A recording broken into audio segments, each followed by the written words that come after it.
In the middle of the shifting crowd, a young man named Daniel watched the German Shepherd with quiet intensity. He wasn't a wealthy bidder or a seasoned dog breeder, just an ordinary man with a deep love for animals, dressed in worn jeans and a simple jacket. He stood out, among the more polished buyers. The hesitation in the crowd puzzled him. He had seen countless dogs before, but there was something about this one, the way the shepherd stood, resigned yet dignified, pulled at something deep inside him. The auctioneer sighed, tapping his gavel impatiently. No takers. A German shepherd with good lineage, folks. Silence just as the auctioneer prepared to move on. Daniel's voice cut through the murmurs. "I'll take him." Heads turned, eyes narrowed in surprise. The auctioneer blinked momentarily. "Thrown off you, all right then, starting bid." Daniel lifted his hand again, his voice steady. "I'll pay whatever the price is." A ripple of whispers spread through the audience. Some chuckled, shaking their heads at the foolish young man. Others scoffed, wondering why anyone would bother with a dog no one wanted. But Daniel didn't care. Something in those weary eyes had already made his decision for him as Daniel approached the kennel. Where his newly purchased German Shepherd was being held, he could see the unease in the dog's body language. The animal's ears were pinned back, his posture rigid, and his eyes, though intelligent, were filled with something Daniel recognized instantly. Fear. This wasn't just a rejected dog. This was a dog that had seen hardship kneeling down outside the kennel. Daniel spoke softly. "Hey, buddy, you're safe now." The dog didn't move, just watched him cautiously, his muscles tense as if expecting something bad to happen. A handler nearby shook his head. "Not sure what you see in him. Kid, that one's been returned twice. He won't listen, won't bond." Whatever he's been through, it changed him. Daniel wasn't deterred. He knew trust wasn't given easily. It had to be earned slowly. He unlatched the kennel, giving the shepherd space. The dog hesitated but didn't bolt. That was a good sign. Instead, he simply stared, studying Daniel with quiet intensity. Then, for the first time, Daniel noticed the faint scars hidden beneath the thick fur. Someone had heard H this dog before. And in that moment, Daniel knew one thing: he wasn't going to let it happen again. Bringing the dog home was just the beginning. Daniel named him Rex, a strong name for a dog that had clearly been through too much, but Rex didn't respond to it, didn't respond to anything really. He ate when food was given, moved when necessary, but never wagged his tail, never made a sound. It was as if he had learned that silence was the safest way to survive. Daniel refused to give up every day. He sat outside with Rex, speaking softly, never forcing touch, just letting the dog exist beside him. At first, Rex would sit stiffly, his body coiled like a spring, but as days turned into weeks, something changed one night as Daniel sat on the porch steps. He felt a sudden warmth against his leg. Rex had laid his head down beside him, not quite touching, but close enough to mean something.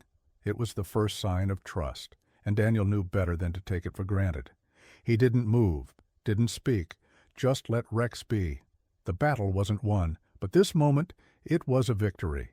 The first real step in breaking down the walls that had been built around Rex's wounded heart. The breakthrough came on an ordinary afternoon. Daniel was outside repairing the fence when he felt a presence behind him. He turned to find Rex standing there, ears perked, eyes watching with curiosity rather than fear. It was a small thing, but to Daniel it meant everything. Wanting to encourage the moment, he picked up a ball and rolled it a few feet away. Rex's eyes followed it, but he didn't move. Daniel didn't push. Instead, he tried again the next day and the next, until finally, after a week, Rex hesitantly stepped forward, sniffed the ball, and almost uncertainly nudged it with his nose. Daniel's heart swelled. It was the first time Rex had shown interest in anything beyond mere survival that night. When Daniel sat down on the porch, he felt something he never expected. Rex lay beside him, pressing his body lightly against Daniel's leg. For the first time, Daniel felt Rex's trust in something other than silence, and for the first time, Rex felt what it was like to be safe.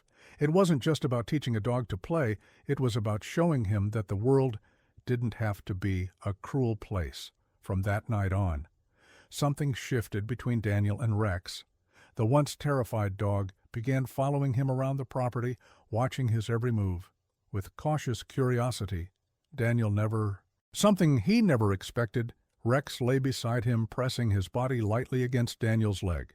For the first time, Daniel felt Rex's trust in something other than silence. And for the first time, Rex felt what it was like to be safe. It wasn't just about teaching a dog to play, it was about showing him that the world didn't have to be a cruel place. From that night on, something shifted between Daniel and Rex. The once terrified dog began following him around the property, watching his every move with cautious curiosity. Daniel never forced him to do anything, he let Rex take the lead. And little by little Rex did one morning, as Daniel filled the water trough. He tossed the ball again, more out of habit than expectation. But this time Rex didn't just watch. He trotted over, picked it up in his mouth, and brought it back. Daniel froze, barely breathing, before reaching out to take it. "Good boy," he whispered, his voice thick with emotion. Rex's tail gave a tiny wag that was all it took. Day by day, Rex came alive. He ran alongside Daniel on morning jogs, barked excitedly when he saw the leash, and even started nudging Daniel's hand for attention.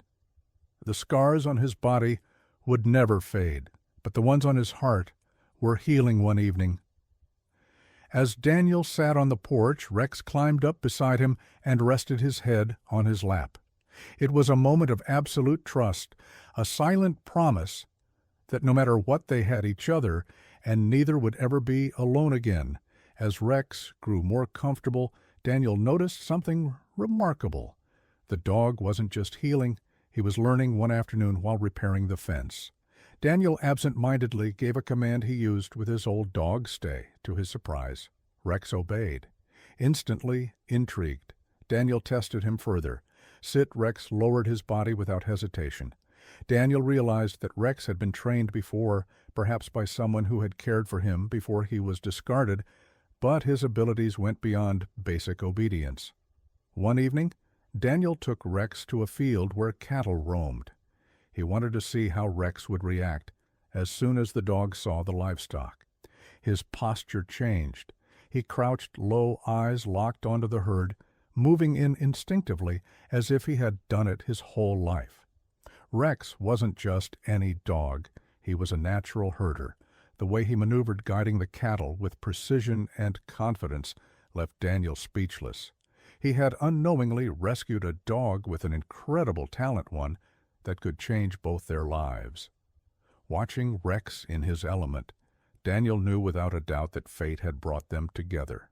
The dog who had once been cast aside had a purpose, and Daniel was determined to help him fulfill it. Word spread quickly about Rex's incredible herding instincts.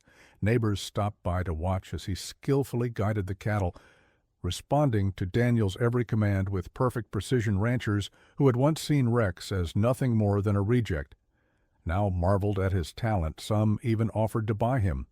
But Daniel refused. This dog was more than just skilled.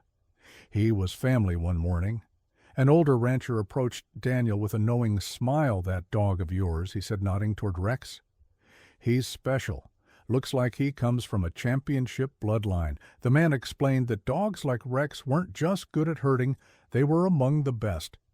Perhaps Daniel thought that was why Rex had ended up at the auction in the first place. Maybe someone had discarded him because they didn't see his worth, but now, standing in the field with Rex at his side, Daniel saw the truth. This wasn't just a rescue story. It was a second chance for both of them. With a hat on Rex's head, he whispered, "You were never broken, buddy. They just didn't know your worth." And as the sun set over the horizon, Rex stood tall, finally where he was meant to be.